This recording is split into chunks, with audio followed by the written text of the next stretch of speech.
Folks, welcome into the right side of campus. It is morning, 10 a.m. Eastern time. Welcome into the show. I'll be your host today, Donnie Rightside, with my partner in crime. Joining me momentarily, the big man on campus. A lot to go over for the weekend and a new look for the show. Look at that right there. Look at the screen, how it sets up for us right here. Going to have a lot of fun on this show. Welcome into the morning. We're going to recap a lot of stuff that went on Saturday and Sunday. Mondays are always one of my favorite shows because we can take a look back what went right, what went wrong. Have a lot of fun here at sportsbookreview.com. Want to bring in the big man on campus. Big man, how was that weekend for you, brother? Oh shit, they gave us some graphics, motherfucker. How about that, Donnie? Look at that. Look at that. You're looking good, man, in HD over there. I know. Who would have thought all I needed was a little HD for my life? And now I look better. How about that? Yeah, look, I like the graphics. I like the show time. It's gonna be fun. A lot to talk about. We had the Final Four set in college football.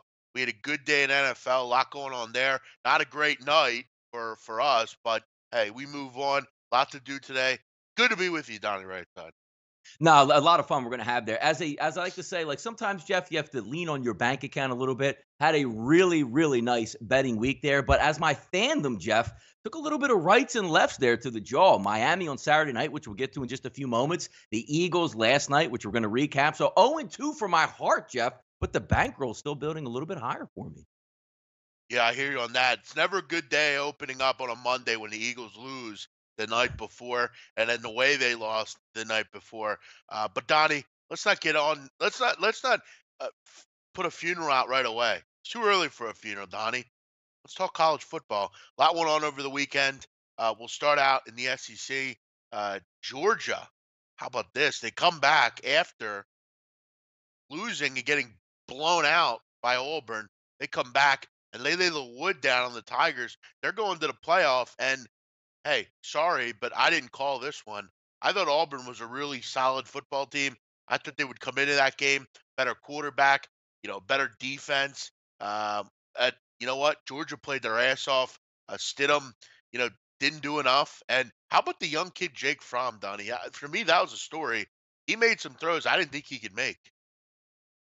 No, he was really good in that football game, Jeff. We talked about it all week long. When you watched, the Auburn-Georgia game from a couple weeks back, it was pretty apparent that Auburn was the better football team. They were at home at Jordan-Hare, which is a tough place to play. It's always hard to go on the road in the SEC in some of those types of environments. But I was really leery, Jeff, heading into that with Kerryon Johnson, what you would get out of him when you saw him leave the football game. And it turned out to be both shoulders were injured heading into the SEC title game. I thought that would be a huge hill because, again, Jeff, for some reason out there, the stigma of really good running backs and your best football players when they don't play is not supposed to matter. Came up big in this football game as well. Credit to Georgia. They came ready to play. They played hard on defense, dominated that football game. A complete role reversal, Jeff. Yeah, no, they totally, dominated from the start, really. And, Donnie, the big problem in that football game for me, and when that game turned, I don't know how much I'm guessing you watched the whole thing. We were doing a bet cast for this game, and we watched every play, importantly, and over the other. Auburn was up 7-0. They were going in for yet another score, and Jared Stidham fumbled the football inside the red zone. From that point on, Georgia blew them out. That was the turning point in the game. From that basically fumble on, it was bad news for Auburn, and that's how it goes sometimes. You cannot leave points on the field that can really sway a game. Donnie, Clemson batters the Miami Hurricanes, and look, this was the big thing with Miami. You would have loved to have seen them play Clemson with a full complement of players. If they had Mark Walton in there, if they had Amon Richards, if they had the tight end Herndon in there. I mean, they really lack playmakers without those guys. And with a young quarterback, it's hard to think that he's going to go into that game with a hell of a lot of confidence just because all of his weapons are gone. Donnie, it'd basically kind of be like, if Carson Wentz went into the NFC Championship and Alshon Jeffrey, Zach Ertz, and he had no running backs playing. It would suck. I mean, any quarterback, you lose your top weapons, you're going to have a problem. Clemson controlled this game from the beginning. Miami really had no shot in this game. No, they didn't. And you wanted to open it up. Miami kicks the football off to open the game like good. You want to put your defense out there because obviously that's your stronger, side in the football game if you're looking from a Hurricane perspective. But you're right. They're just outmanned. And just the bad omens were coming from the Pittsburgh game. They didn't play very well, starting with their quarterback, who, didn't even know if he was going to be the starter coming into the football season. But, heady veteran out there, made plays during the season. But it finally caught up to you in the Pitt game. And you lose Herndon, a tight end. You're saying, you know what? That's one of our best playmakers, one of the best blockers we have. Real mismatch problem, which when you're going against a team like Clemson, you really need. And then early in the week, Jeff, Amon Richards goes down. He's going to be a first-round draft pick in the NFL. Super speedy wide receiver. As a freshman last year, he was an All-American. Just a guy that can take the lid off of it. And when you're looking at matchups, you take him out. So now you're saying, all right, Braxton Berrios isn't the fastest player, but he's a good slot wide receiver. If you have nobody out there, Jeff, that's going to threaten the middle of the field or the outside of the field to open it up for Braxton Berrios, you saw what you got. And, Jeff, Clemson is a really good football team. Nothing seems like it changed last year. Obviously, Deshaun Watson's in the NFL right now, but Brian's doing a really good job at quarterback. They're going to go up against, we're going to talk the controversy in just a few moments, but hats off to Clemson, Jeff. Is there any question right now Clemson is the best team in the country? No, I mean after that performance, I'm not sure how you can think they're not. They dominated from start to finish. Defensively, they were unbelievable. No, I mean, again, there wasn't. I think Reggie is making a good point. There just wasn't a lot of heart from Miami in this game. I'm sure they wanted there to be, but you know, when you see kind of a dead man walking, that's what Miami was, unfortunately.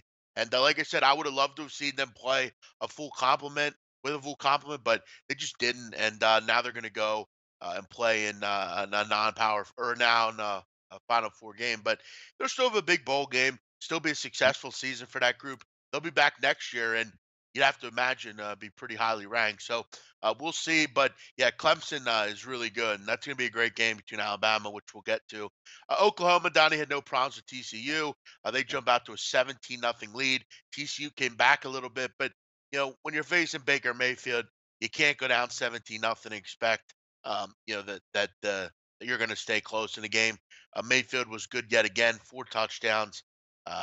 And Donnie, TCU just, you know, you can't go down that many points to Oklahoma and expect to hang around. No, outmanned in that football game. Baker Mayfield's playing on another level. I mean, just a superior quarterback. But that's the Big 12. And you thought it was that one last resistance game that TCU would show on defense. Didn't really come to fruition. They're going to have a really good bowl matchup there. I like the actual, SEC going against the Big 12. You have the big bad Georgia team that's going to try to run the football. You have the more finesse style of offense from Oklahoma. So that one should be a good one. But Oklahoma deserves to be in the Final Four. I mean, even though they are the Big 12, they took a loss to Iowa State. They only have one loss, played well down the stretch, won their conference. I have no, qualms about them getting in. I think they're going to be tough. I think they're going to be a really tough out because when you look at Georgia's side of the football, they're more of that game planning, play good defense and run the football. But when you have that super hot quarterback that can just make play after play after play for Oklahoma, we'll see what happens. The only thing that's always interesting to me, Jeff, which no other sport does this, and I still can't understand it. Like you're saying, what? It's the fourth today, so they played their last game on the second. They're not going to play another football game for another month. Is that not ludicrous, Jeff? It happens every year, and I get they want to stretch it out, but why wouldn't you just play through December? Is there better ratings on, New Year's Eve or New Year's Day than you would have like next Saturday or the Saturday after that? I just don't understand it. Yeah, no, it's always a topic of conversation. Having so many weeks off, and you know, again, I don't really understand the thought process behind that, but yeah, I hear you. I mean, now we gotta wait a couple weeks for we got Army Navy, but other than that, yeah, I don't get it either. Uh, do want to welcome everyone in who's chiming in. Yeah. Say hello in the chat box. Please hit the like button for us. Tell your friends. Let people know that you think might like the show. As always, SPR odds. Make sure you're using that for all your odds needs. You can get all the books that you use and properly put them up top.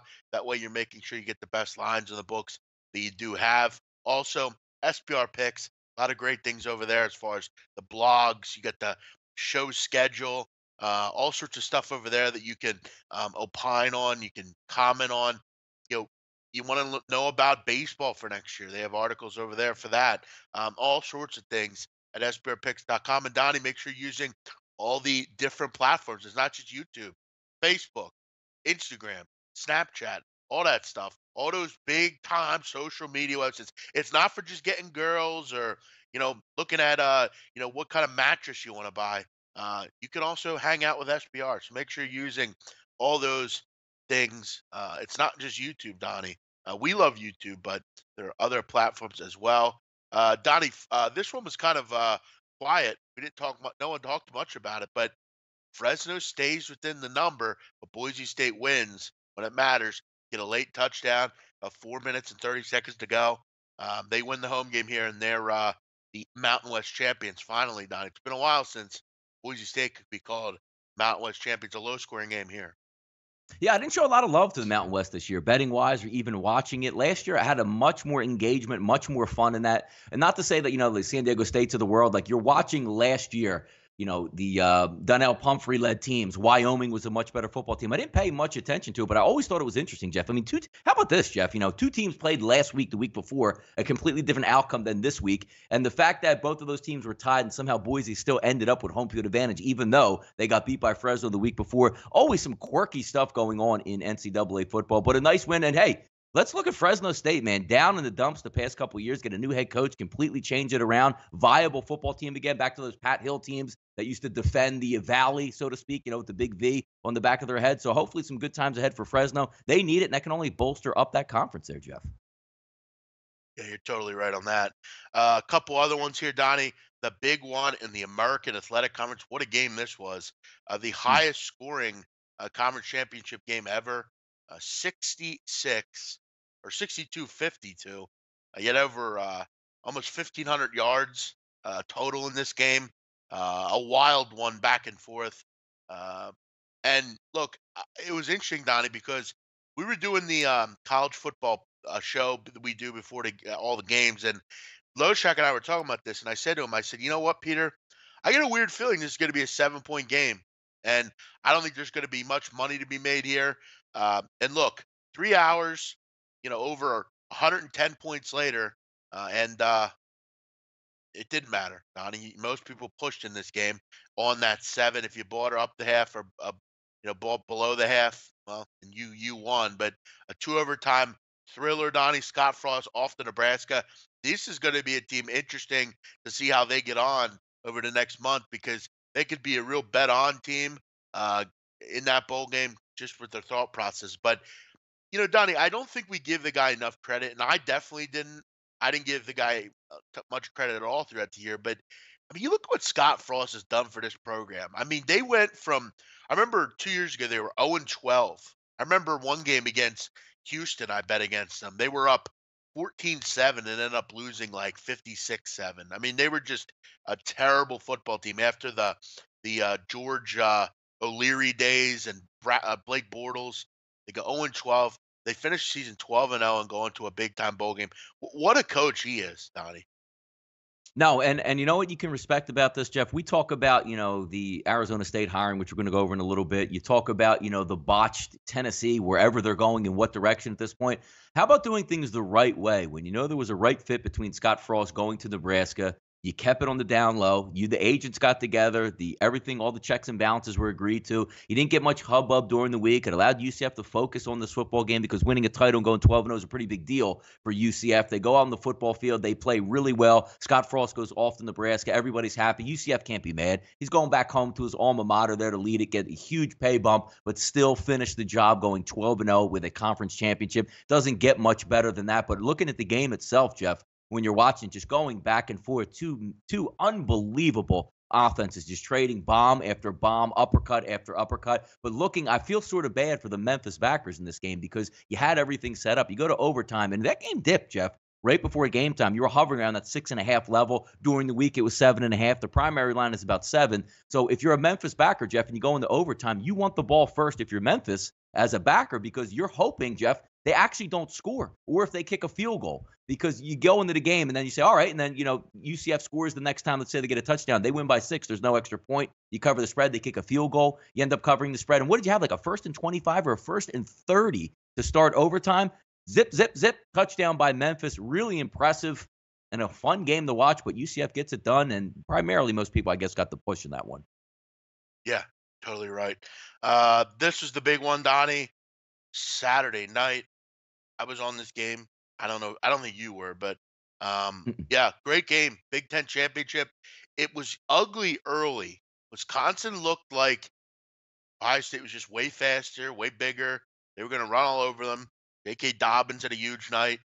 Barrett was looking good, but Donnie, I'll continue to say this about the Wisconsin Badgers. They're not going to a big time Final Four bowl game, but this team is really good. I love the way they play. You know, they're not as big, they're not as fast as everybody else. They're not as athletic. They play great defense. They hold on to the football.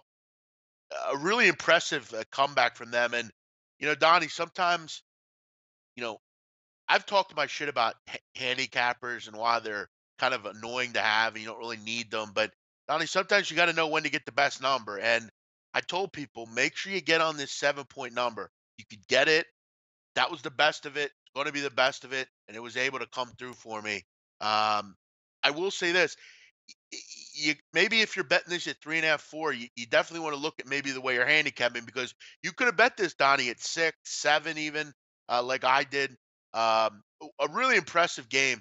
But I'll tell you this: Hornibrook, he's gonna have. I'd like to see him next year. I want to see how he plays next year, because that delivery he has with the left hand. I mean, I get it, but it's like it looks every time he throws the ball, it's shaky as hell, isn't it? No, it's weird, and it seems like so many like almost. It's funny when you look at the numbers. And I know it's not that bad, but you feel like he goes like completion, interception, completion, interception, completion, interception.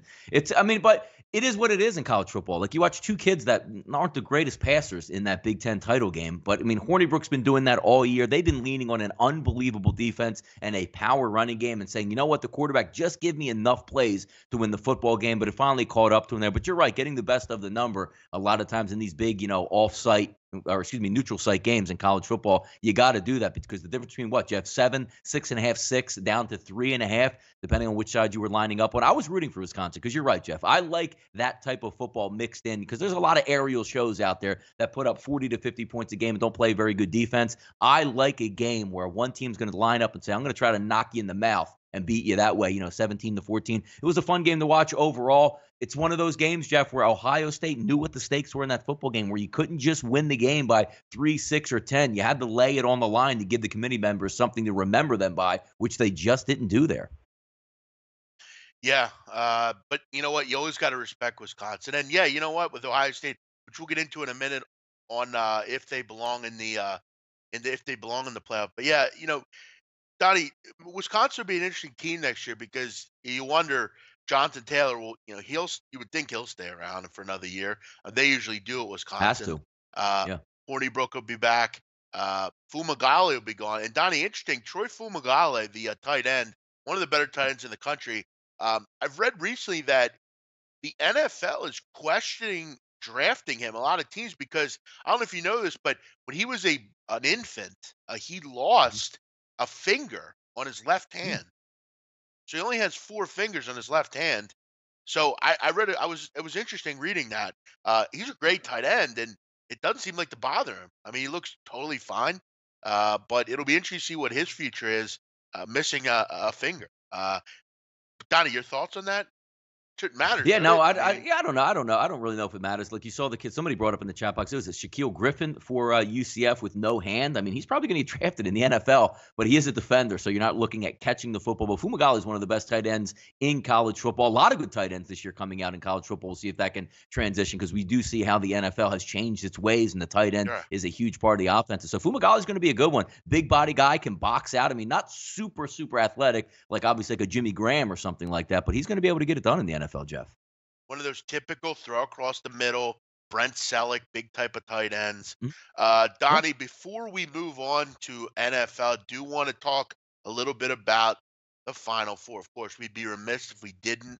Alabama gets in over Ohio State. And listen, if you're an Ohio State fan, quit whining. Okay, I Yeah. mean, at the end of the day, you lost to Iowa by 30 points. You gave up 50 plus in that game. You got blown out by Oklahoma. You had 2 losses. It is what it is. If you want to get into the college football playoff, don't lose to Iowa. Sorry. I mean, if you don't lose to Iowa, you get in. Alabama had 1 loss, and it was to Auburn. And I know you can say, and I think Alabama, Donnie, do they take this as a lesson and don't schedule Mercer and these 2 kind of teams? I No, would because hope. that wouldn't like, who would they have not scheduled? Like, let's just say they didn't schedule Mercer and they scheduled UL Monroe or they scheduled Coastal Carolina. It doesn't matter. They all have those bye week type games. It wouldn't even matter if they played, like, let's just say a lesser team. Like, once they played Oregon State. I don't think that would even matter either. Well, I do think though, that is something in college football that we do need to get rid of. Listen, I get you want to schedule light in the beginning of the season, but I mean, you look at Ohio State's scheduling early in the season. There's no FCS opponents. They schedule UNLV and Army. I mean, not bad. Scheduling wise, Ohio State had the better schedule. I mean, they definitely, I think we were slightly better strength of schedule wise than Alabama. But Donnie, the big glaring problem was the big time loss to Iowa. You gave up 55 points to the Hawkeyes. Barrett had 4 interceptions. They just didn't play well in that game, and that was their undoing. But look, eye test though. I definitely rather see Alabama in there over Yeah. Ohio State. That's going to be a great football game between Clemson. Donnie, early line here. Alabama, small favorite. What do you think? Yeah, I mean, the betting public's gonna favor that because you're gonna look at Nick Saban getting 30 days to get ready for a football game. But Clemson, people, I don't understand with Clemson where they're not trusting them yet. But Clemson's played in more big games and in more big spots over the past 4 to 5 years. The similar to Alabama, they're not shaken by the spotlight, and they play really well in the spotlight as well. Getting back to the Alabama Ohio State argument, like strength of schedule, you know when strength of schedule really matters, Jeff? Let's just say if you came into this football game and you're looking to get in it, oh, Alabama has one loss, Ohio State has one loss. Then you say, who played the tougher schedule? Ohio State, they get in. But just because you play a tougher schedule, here's where the conundrum comes in. Okay, you want to go out and schedule 10 banger games and make it through and you lose 2 games? Well, you lost 2 games and they're still losses. Like wins matter in college football. If you want to have a cupcake schedule and you want to only lose 1 game, that's fine. But if you're going to get in an argument with another team with only has one loss and plays a better schedule, you're going to be out. So either way, both of these teams, conference championship, they didn't make it in on principle. I actually thought Alabama should have been kept out. But if what I want to watch on the football field, I'm tired of watching Ohio State out there with their, clap offense and, running this and that and Tim Tebow style. Give me Alabama, Clemson. Way better matchup. Because, Jeff, honestly, if they matched up Clemson and Ohio State again, is anybody going to question a repeat of last year's 31-0? I think it would be the same exact football game. Right, right. And again, we want to see the best matchups. I think we're going to see the 2 best matchups. So again, don't lose to Iowa next year, and you won't have the problem. Mr. Say 10, any bowl contests? Yeah, there is a bowl contest on SBRcontest.com, Donnie. The 15K College Bowl Handicapping Showdown. Make sure you head over there. Open until the December 16th. So you have about 12 days to enter. Donnie, a minimum of 16 and a max of 20 college football plays, spreads, totals, optional best bets for 3 units. And some big money's involved from what I understand. You also get, Donnie, how about this? An SBR t-shirt. How about that? We didn't even get an SBR t-shirt. The high quality contest, not only do you get some money, but you get a t-shirt. And that means anything because even we can't get t-shirts. And that's, for me, Donnie, the big thing. I mean, I'll take that over anything. You know what, Donnie? I don't block a lot of people on this show, but I got to block Big Dia because I know Ryan D'Amico is at work right now, and I know that's not him. So quit impostoring, please. Not going to happen How do you today, know? Donnie, How do you because I know? know he's at work. I know him. He's my best friend. We had someone in our chat last night pretending to be him, and I'm not going to have people pretending to be my best friend. Not going to happen. Donnie, can we move on? Let's move on. Yes. Let's talk a Let's little. slide it down. Let's Let's talk a watch little it slide NF. down in real time like the ball, Yeah, I Jeff. want Let's to watch watch. it slide down. Yep, let's Oh, there it watch. goes. There it goes. I Woo! like it. Look at I that. like it. Yeah. NFL Week 13 review. It's cool. We get all these new things. You want to watch it happen. It's awesome, doesn't it? It's cool just watching that little thing slide down. NFL Week 13, an interesting week, Donnie. Another week of favorites cashing. That's the common theme anymore in the NFL. You look at to start the day off. Patriots cover, Packers cover. Who else covered, Donnie? There was another big money favorite that cashed. Rams. We'll go Rams. through it. Rams at 71%. They won. Who else? Big one. Green Bay covered 76%. Tom Brady and the Patriots 77%. Looks like the big dogs out there, that's 70 plus. The only team that didn't cover, Jeff, getting more than 70% of the wagers, Jeff, the Oakland Raiders, which we'll get to in a little bit as well. But the first topic you guys see down there, the Eagles go down. Yep, we're Eagles fans. We're still, hey, the sun still rises. The NFL team is still 10-2 out there, sitting, not atop anymore due to some percentage points with the Minnesota Vikings. We got to give credit. Russell Wilson is an amazing quarterback that made amazing plays all game long. And if you're the Philadelphia Eagles, you have to take solace and look. You can't run the ball down to the goal line, have first and goal at the half-yard line, and get a holding penalty on your wide receiver. You can't run the ball down to the goal line and fumble it out of the back of the end zone. You can't have a coach who has a clear lateral on a 3rd and 10 on a game-deciding play decide not to challenge that. You can't make that many mistakes and beat a good quarterback and a good football team on the road. It's not going to happen. You got to get that one out of the way, shake it off. Huge game on deck. Am I really disappointed the Eagles lost? Sure, I'm disappointed. I'm a big fan of the Philadelphia Eagles, but they're a good football team, Seattle Seahawks. Russell Wilson played an amazing game. That happens in the NFL. It's hard to go 15-1, Jeff. Yeah, I hear you. I totally hear you. But listen, I've slept it off. I'm going to get to it now. This was a shit performance. They didn't play well. They weren't prepared. They turned the ball over way too much. The play calling sucked. This looked like last year with the Eagles. Looked like last year, same old bullshit, shitty play calling, quarterback play that wasn't good enough, receivers not making plays. Carson Wentz, this was on him last night. He didn't play well. To me, this was his worst game of his career. Had that big time He threw for missed throw 350. to, How can be the worst game of his to career? Nelson. I'm going to tell you why. Because he missed a throw to Nelson Aguilar that could have been a touchdown. He had another throw on the other side of the ball field that could have been a touchdown. And a lot of this, Donnie, was late in the game when the game, was a 14-point game. I hear you. He threw for 350 yards. Okay. But he also fumbled inside the goal line on a play that just can't happen. I didn't think he was good enough last night, frankly. He missed too many open receivers. But that wasn't just him. The play calling was poor. They didn't get back to running the football. In the first quarter or first half, I think they had almost 100 yards rushing. Didn't go back to running the ball. And look, I just don't seem to understand why you have a guy up in the box tell you when to challenge, but there was a clear forward pass down 7 points. It was 3rd down, Donnie. You get off the field there, you get the ball back down 7. They decide not to challenge for some godforsaken reason. That would have been a clear winning challenge. You go back at the huddle, down 7, getting the ball.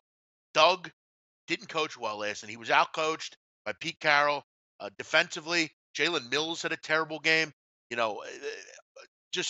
was just a mess. They didn't play well. They weren't prepared. Then I hear after the game, Jason Kelsey said, "Oh, we didn't have a good week in practice."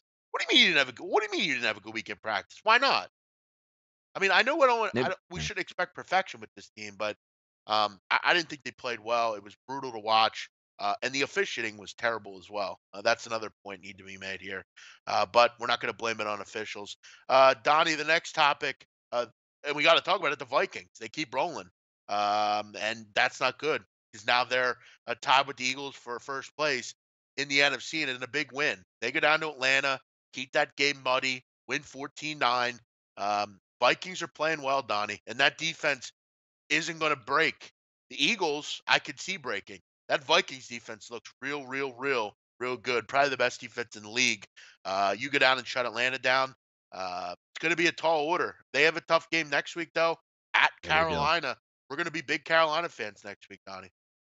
There's some great NFL. I mean, I always like to look ahead. Usually on Mondays, we wake up, you open the computer, check out some lines.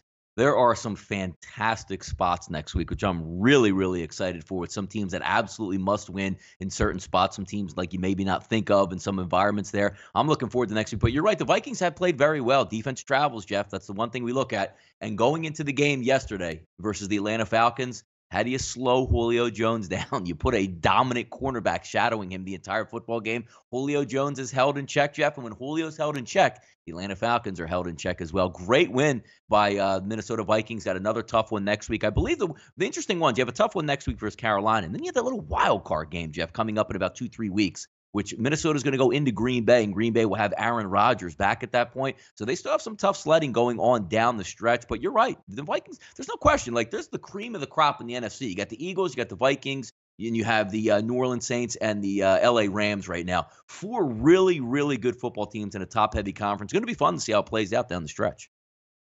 Yeah, the problem that Green Bay is going to have is I don't think they're going to beat Carolina in 2 weeks. So that game for Aaron Rodgers coming back maybe in Week 15, that could be a game that doesn't is going to be tough because if they beat Carolina, then they're good. But yeah, they're going to have to try to find a way to get the job done here. I mean, look, the next couple of weeks are tough. I mean, you get the Browns, but then you got to go to play Carolina, and with Brett Hundley, that's going to be a tall order. Donnie, we talked about this last night, and I want to just talk about it one more time. If I said to you who would be the 3-9 team in the AFC West, who would you say? Yeah, too, you probably would say that nobody wants them or nobody has a home, Los Angeles Chargers. Yeah, but it's not. It's the Denver Broncos. It's amazing. This team has Donnie just can't score. I mean, they have 206 points this year, Donnie. Um, there are only 3 or 4 teams that have a lower output offensively. They just cannot move the football. And it's because they don't have a quarterback. But you know what? We all told you that. Everyone knew that this depth chart going into the season was pretty good.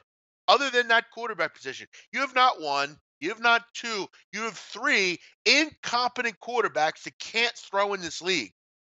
And you have John Elway leading you. How they can't figure out the quarterback position is fucking beyond me.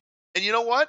I don't think it's going to get any better because they're not going to have a good enough draft pick to go up and get one of those 2 quarterbacks. They're going to probably be like the 4th or 5th pick, and that's not going to be good enough. John Elway is going to have to wheel and deal and go and get a quarterback. It's been going on too long. You haven't had a quarterback since Peyton Manning. Wake up, John Elway. It's time to wake up. Smell the coffee here. You need a quarterback. This isn't good enough. 3-9, not good enough. Not even Yeah, close. who's going to win this? Who's going to win this AFC going down the stretch? I mean, if you look at Jeff, honest to God, right now, if you go team to team to team, I mean, Denver's out of it, and God love you if you somehow took the Denver Broncos yesterday -1.5, -2, -1, whatever it was on the road. I mean, you really have to check what you're actually going into and what you're looking for. Now, if Denver's getting 7.5 to Miami, and you took them, I say, you know what? There might be a little bit of value in that. But a favorite Denver Broncos on the road, when they just struggle in his organization, just snapping the football right now and caring about being out there, they're obviously out of it, which is interesting when your team's, 500 is going to win the division. But going forward, Jeff, like who would you actually give the nod to? To me, if I'm looking right now, Kansas City's a train wreck. They're a talented football team. Yes, they have a couple big home games coming up. Yes, they do. But when you look overall, Jeff, the best overall team in the AFC West right now got to be the Chargers for me. Yeah, I mean, they've really come on, haven't they? I mean, they were 0-4 to start the season, losing every way possible. They've started to right the ship, Donnie, with that whole thing. They're winning games now that they usually would have lost. Yeah, I agree with you. I think they are. Um, I think they are the class of that conference right now. Before we get to the next topic, Don, I do want to discuss one other thing. Um, the jock meathead, Rob Gronkowski, needs to be suspended. Give him a That's game next, off. Jeff. Hit the next off topic. That's the next one. Let him slide it down, Jeff. Let him slide it down. Yeah, slide that thing down. Get that Slide off that down topic. back there. Let's watch There it. we Can we go. go? Bang. There we go, Jeff. There we go. If you listen to me for a while, back to my podcast days, my co-host Ryan and I, Donnie, we used to get into fights about this all the time because he loves Gronkowski, and I'm not going to say I don't either. I think if you had the prototypical NFL tight end, Rob Gronkowski would be who I'd want to teach my kid how to play like on the field. But this jock, meathead, frat boy thing is old. It's tired. You're a grown man. You're in your 30s, I believe, at this point, or you're getting close to it. It's time to grow up. Okay, this whole I'm gonna go out and fuck porn star. I mean, grow up, Rob. I mean, come on. Yesterday, what was the whole kind of antithesis of it all? You body slam basically like Triple H, Tre'Davious White. I don't want to hear you didn't know the play was dead. He was clearly out of bounds. He comes in late, lowers his shoulder. Um, he- that's not something that is put up with this league. Other people have done it and they've gotten suspended. White at this point is in a concussion protocol because of it. I mean, it's bullshit. He was defenseless. He was on the ground. You could have really hurt the guy. You're 265 pounds driving your shoulder into this kid. It needs to be handled. I don't want to see a slap on the wrist. Suspend the kid. He needs to learn from this shit, and he needs to grow up. I mean, this. Yeah, I know that didn't have much to do with the whole image of him, but his image is getting tired to me, I think. Yeah, I don't know about his image, but if you take a look at the game His itself, image like is old. It's tired. no man is more on the totem pole than any other man in the NFL, right? I mean, you're in a union, everybody's out there playing football, trying to earn a livelihood. Now, if you role reverse this, Jeff, let's just say in the same football game, right? You have Micah Hyde coming on a safety blitz and bury Tom Brady. And there's a flag thrown out on the field because he late hit Brady. And then Micah Hyde goes back and spears Brady in the back of the head on the ground. Did they not basically throw him out for life in the NFL? Brady's Of out with a course. concussion because somebody speared him on the ground. And Gronk doesn't have a history of going on the field and throwing punches and doing all that stuff. I get it. But that's the same factor as, I mean, you can't equate it in like real life where you say, well, I never robbed a bank. I only did it one time. They say, it's no big deal. You're going to get some time, but you endanger another man's well-being and especially putting him in, like you didn't just hit him in the leg where he's like, ouch, and a fight broke out. Like you hit him in the back of the head. You might as well just took his helmet off, Jeff, and threw a haymaker into the back of his head. It's got to be at least one game. I'm looking at 2 games at this point because that's an egregious thing. That wasn't even, Jeff, a bang play with like a defenseless receiver where you say, I didn't know his head was going to be there, even though he took his head off. The guy was laying on the ground for 2 to 3 seconds. The play was dead and got spiked in the back of the head. That's got to be a suspension. You got to be kidding me. Please, big man, if you're going to talk bad about someone, have your facts straight. That's why I said he's close to 30 years old after the fact. Yeah, I didn't say he was 30. I said if he's close to 30, if he's not, I think he's close. But Hadrian's clearly a Patriots fan and is annoyed we're talking about this, but we're going to talk about it because Rob Gronkowski's a punk. That was a punk move by him. And it's sad, Donnie. It's not going to really matter much because they'll suspend him. He won't play against Miami. It won't matter at all. Yeah, it doesn't And matter. we'll You're move right. on. Yep. So What they should again, what I they mean, should do, Jeff, is if they were smart, if they want to really give him a 2-game suspension, what's the MO in the NFL that you should do by the way it looks? Give him a 3-game suspension, and then they'll cut it back to 2 because you know who they play, Jeff, in 2 weeks? They go to the Pittsburgh Steelers. You want to hurt the Patriots, do it at that point. you're telling Gronk to grow up. You want to be on the next season Jersey Shore. I'm also not an NFL Hall of Fame possible caliber tight end either. That's the difference here. Wake up. I'm also not someone that's heralded by young people. I'm also not that either, Donnie. I'm not some high level tight end in the NFL. It's time to grow up if you're him. He's this whole bad boy. I'm a badass frat boy. Like, move on. Be a professional. Yeah, if you've been around sports and, even if it's fighting, boxing, UFC, football, like that was one of those moments, Jeff. That was the quintessential roid rage moment. Like nobody threw a Right. flag. I'm so angry. I want to smash this guy's head. Like that wasn't like you complained to the ref or went to the ref or, the Marcus Peters thing where he just launches the flag into the seats just because he's angry. That was a roid rage move. Like you just snap it 1 second and your only thought is, I want to squash his head like a melon. That's it's No, wild, it's man. just I'm gonna go in and bang this guy for no reason. Yeah, listen, if Rob Gronkowski is a 28-year-old or whatever, however old he is, just a regular guy, and he does this, nobody cares. But hey, he's not. He's on a bigger totem pole than everyone else. Can't do it. Eli and the Giants, Donnie. It's like Eli and what's the Benny and the Jets? It's Eli and the Yeah. Giants here. Ben McAdoo expected to be fired here, but I thought he was expected to be fired last week too, and he wasn't. Jerry Reese on the chopping block too. But Donnie, you know what? They covered yesterday, and how about that? Yes. Giants What go in matters. with Geno Smith. With how bad Geno was, he wasn't going to do anything, and boom, a nice little late cover for the boys. Donnie and Big Man, they cashed with the Giants yesterday. Johnny, I know you were big on the Giants. Geno wasn't terrible, but listen, this team stinks. We all know that, right? I mean, what more do we need to say about them? Yeah, it's not only, I mean, there's one way of stinking, there's a way of tanking, the ways of doing it all, peacefully and in harmony where everybody can happen. The amazing thing about the Giants is why we tagged it down there, Eli and the Giants. Eli doesn't play yesterday. Were they going to win the football game whether he played or not, Jeff? Absolutely not. Was Geno Smith okay in that game? Yes. But Geno does Geno things, has no awareness in the pocket, gets strip sacked twice when they're driving looking for points and at the end of the football game just can't come up with enough big plays. But again, he's not throwing to anybody. His offensive line is a sieve, doesn't have much talent in the backfield. You really can't blame Geno. It's just always fun that, oh yeah, Geno Smith actually lost another football game. But getting back to Eli and the Giants, a Hall of Fame, borderline Hall of Famer, Eli, whether they say he's in or out, he's going to be close either way. Going forward, letting him play out his string in New York, who the fans really like, and they want to see that Iron Man streak continue. Whether or not he retires or plays for the New York Giants next year, it doesn't even matter at this point. It's how you go against treating your own people. You saw the outrage from the fans. You saw the outrage coming from, from the former players there for the New York Giants coming into it. It was handled like if you would have came to Eli, it sounds like they went to Eli and said, hey, Eli, we're going to let you start maybe 2 or 3 series. Then we're going to put you on the bench, but we just want you to have that, consecutive streak, which that's really disrespectful because then Eli did the right thing, Jeff, by saying, you know what? I don't want to start these games if I'm not even going to play to win. How about if you're Bob McAdoo and you come to Eli and say, hey, Eli, look, man, we're still going to try to win football games down the stretch. We want you to start, but we're going to build in packages here because we want to see what Davis Webb has and maybe a little bit of Geno Smith. So somewhere in the second quarter, we might give Geno a drive. Somewhere in the third quarter, we might give Davis Webb a drive. But you're going to be in for the crux of the ball game when it matters the absolute most because we're trying to win. And I guarantee you he would have went along with that. But it sounds like they just shammed it up like, Eli, take a snap, hand it off, and run out of the football game, but you still started that football game. Yeah, I would have approached it like you said. Give him a couple series.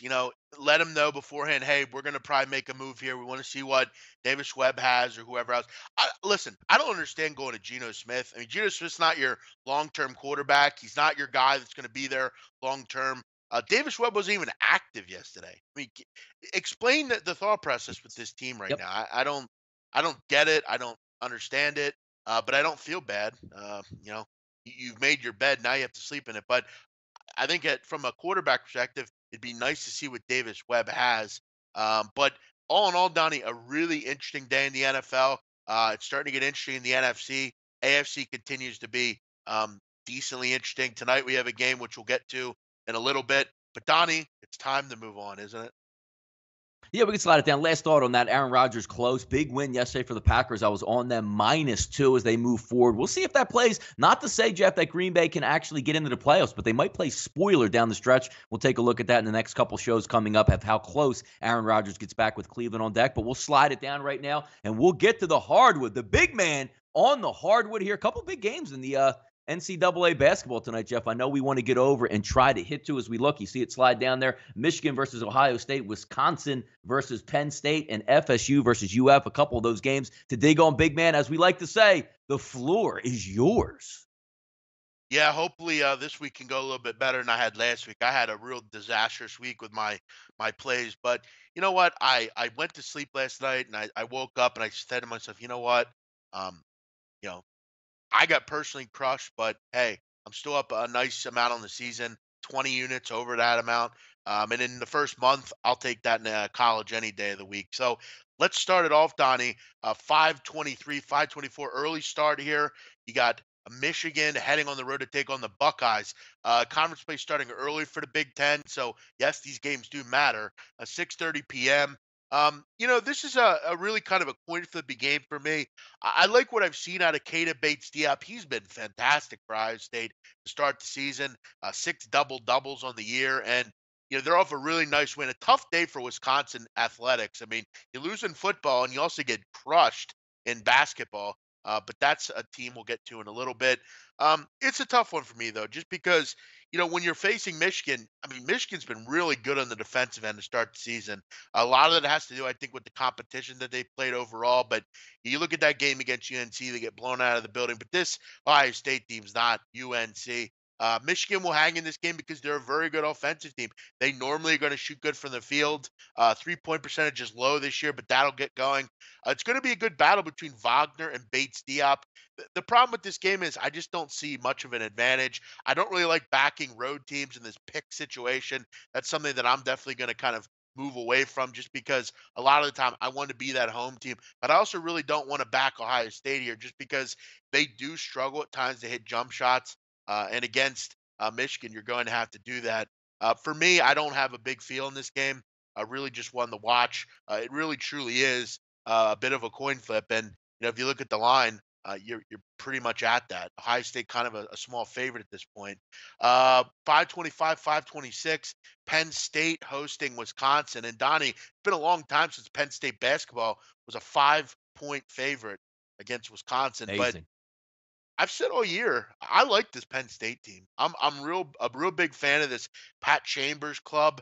Basketball season is, I think, going to be taken pretty seriously up in Happy Valley this year. This is a good basketball team. They have a great point guard in Tony Carr, a guy that can take care of the basketball. He's going to really lead you all the whole game. I mean, he's averaging 20 points a game. Really, just as the catalyst for that team. And you have one of the better defenders in the country, in Mike Watkins, that I think is going to give Ethan Happ some real trouble. And when you shut Ethan Happ down, I mean, it's been very evident this year that Wisconsin just doesn't have another scorer other than Happ. I mean, on the road, 0-3, 0-3 against the spread, only 57 points a game. They're just not getting a lot of production out of Ethan Happ. And as Wisconsin heads into this Pennsylvania trip, you really have to be concerned not only about Tony Carr, but Mike Watkins. He really can handle, I think, Ethan Happ. Can he go out in the perimeter and guard him is the big question. But I have a hard time backing Wisconsin right now, Donnie. This team just doesn't have a lot of options other than Ethan Happ. Have you seen much of Wisconsin this year? It doesn't look good either, Jeff. I had a question for you also. I know some of these Big Ten games are being played right now in conference. I want to ask you, coming up around the holiday season, I know there's still a lot more tournaments to go. Do you find it interesting that the Big Ten or some other conferences open conference play early, then shut it down for a little bit and play some tournaments, then get back into it? Is there a different capping strategy for you that you look forward to? These games technically, not maybe mean as much to them because they're not in that full January, February slate where you get in conference just about every single game?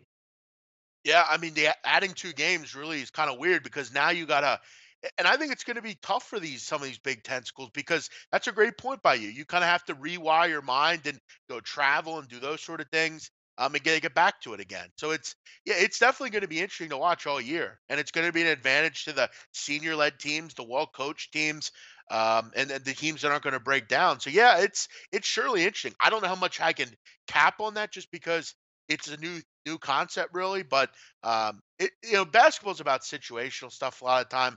5 games in 11 days, and that was one of my strategies behind Bradley last night. I took Bradley against San Diego State because San Diego State was on the end of a long stretch of games. They had a lot of injuries. Bradley was coming in, a lot of length on the perimeter. It was a good spot for me. I know they had to travel, but San Diego State have played a lot of games. You have to look at spots like that and think towards the end of the games that teams are going to wear out.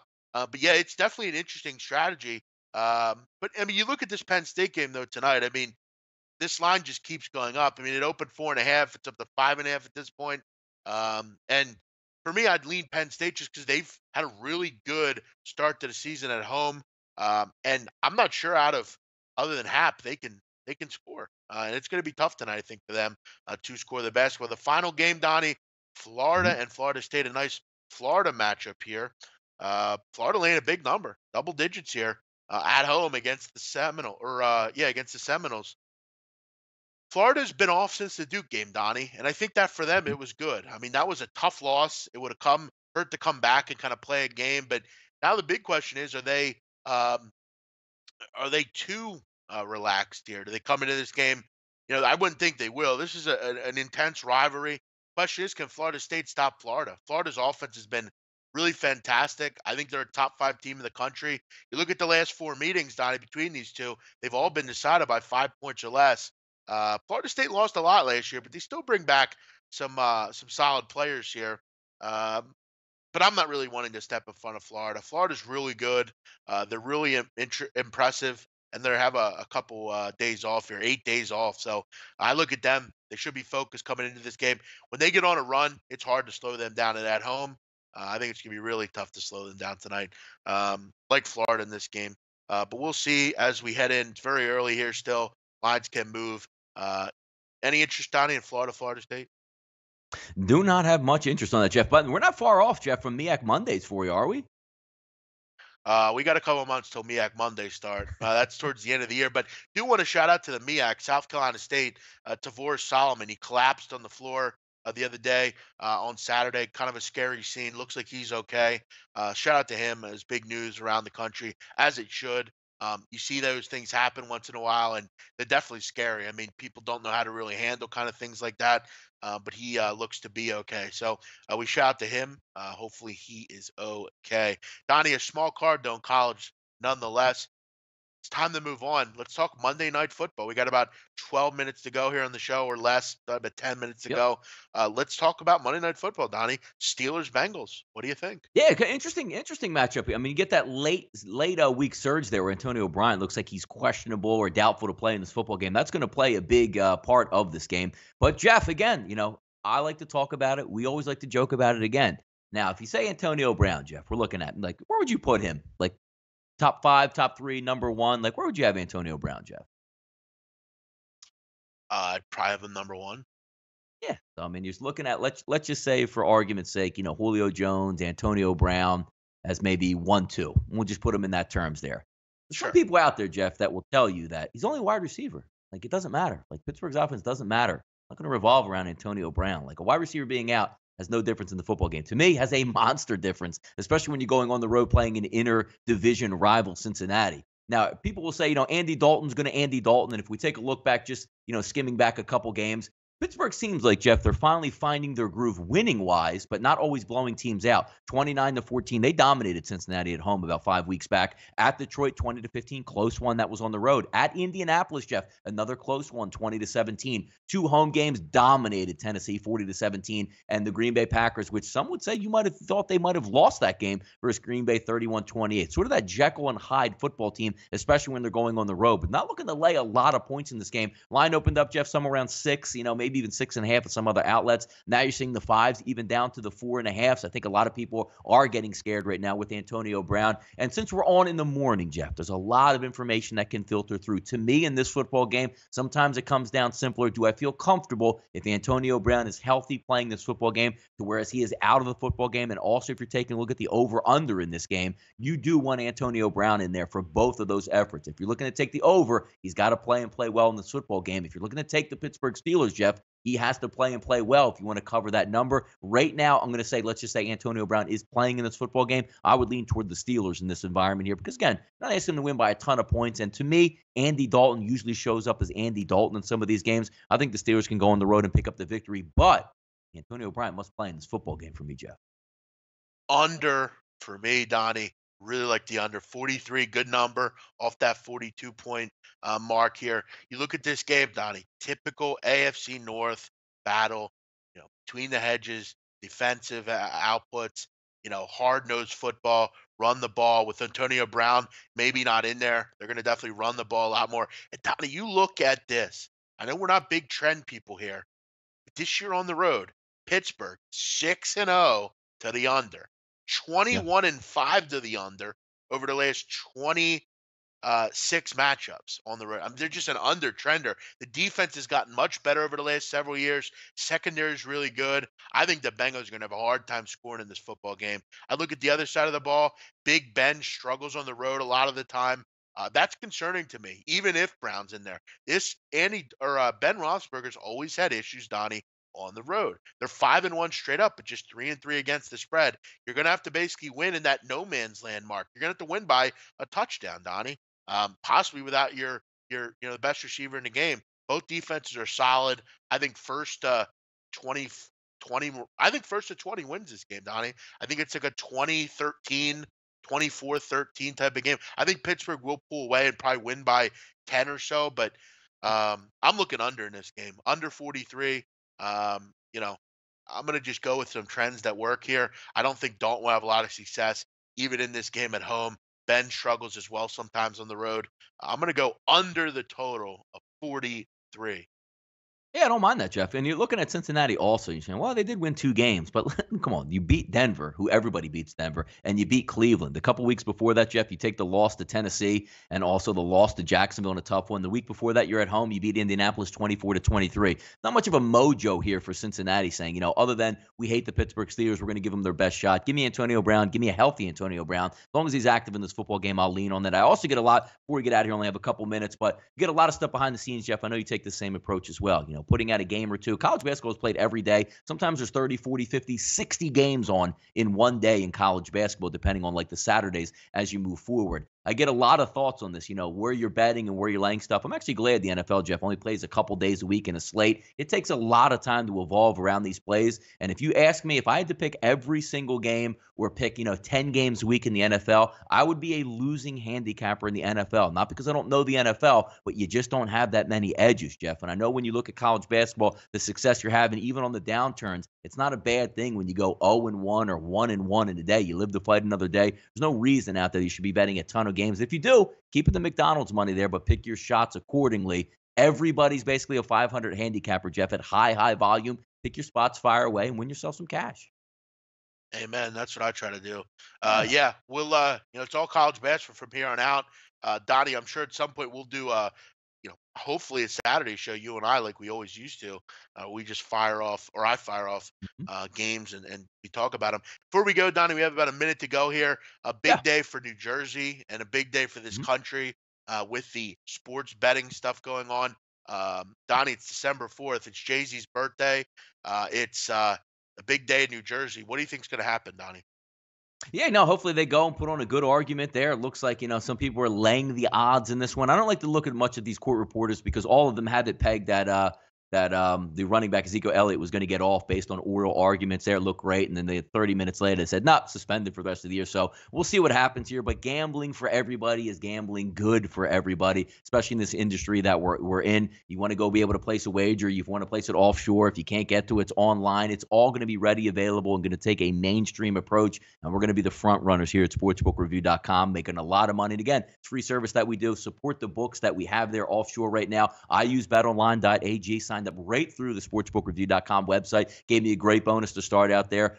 Good service so far as we go along. Winning some money with them as well certainly doesn't hurt, but support everything we do. You're not paying us directly here. How you support everybody, keep the lights on down at sportsbookreview.com. Me and Jeff coming on the air. A lot of people working on the scenes right now producing this show and having a lot of fun doing it with us, folks. Support us there. Go on the forums, log in, have chats with us there. Pop in the live chat box, hit the like button. All of that helps us out. You don't even have to give us any monetary funds. That's how you support us and let us know that you like the stuff there, and we'll keep on doing it for you and bringing it to you live.